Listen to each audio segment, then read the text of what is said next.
गरुडाचे पायी ठेवी वेळोवेळा डोई वेगी आणावा तो हरी हा आणावा तो हरी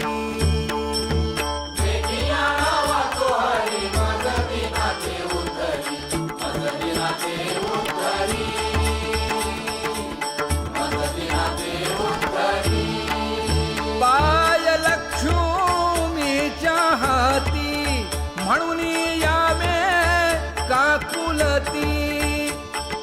तुका म्हणे शेषा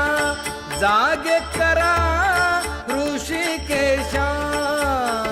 वेगी आणावा तो हरी मज दिना ते उद्धरी मज दिना ते उद्धरी वेगी आणावा तो हरी मज दिना ते उद्धरी मज दिना ते उद्धरी